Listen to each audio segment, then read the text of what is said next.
Bonjour à toi, bienvenue sur les Chroniques Balkaniques. Les 4 et 13 mars, à Belgrade, entre 1000 et 1500 personnes ont défilé en faveur de l'intervention militaire russe en Ukraine.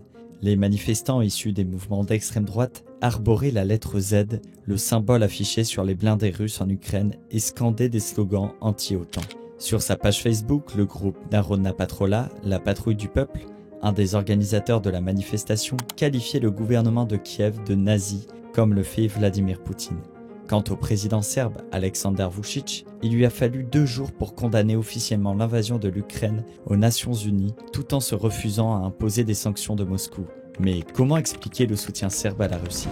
Tout d'abord, il y a des raisons historiques et culturelles qui expliquent la russophilie du peuple serbe.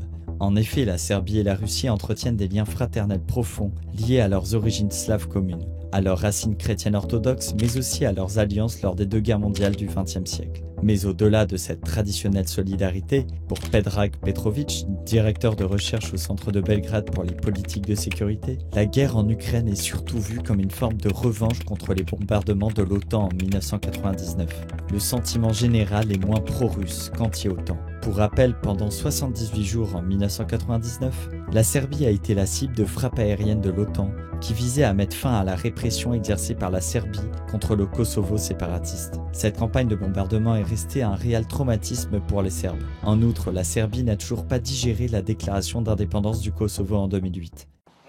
Nous, les dirigeants de notre peuple, démocratiquement élus, proclamons par cette déclaration que le Kosovo est un État indépendant et démocratique.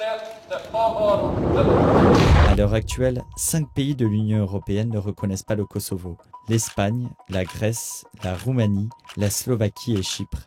Et à l'échelle de l'ONU, 95 pays dont la Russie et la Chine refusent toujours de le faire. La forte opposition de la Russie à l'indépendance du Kosovo lui a permis ainsi de renforcer son influence en Serbie. De plus, la Serbie est un partenaire crucial de l'économie serbe dans le domaine énergétique. Pour le président de Serbie, Aleksandar Vučić, en pleine campagne électorale pour sa réélection en avril, il n'est pas question de s'aliéner une base de son électorat pro-russe. Ainsi, sans clairement condamner l'invasion, il rappelle que son pays respecte la souveraineté et l'intégrité territoriale de l'Ukraine. Mais le moment n'est pas venu de prendre des sanctions contre la Fédération de Russie. En conclusion, la Serbie joue l'ambiguïté sur la guerre en Ukraine. Mais cette attitude pernicieuse risque fort de compliquer ses relations avec l'Union européenne, son principal partenaire économique, bien loin devant la Russie. En attendant, la Serbie prend part à l'accueil de réfugiés ukrainiens, mais elle doit aussi faire face à l'arrivée de milliers de Russes, dissidents ou simplement opposés à la guerre et à la politique de Vladimir Poutine.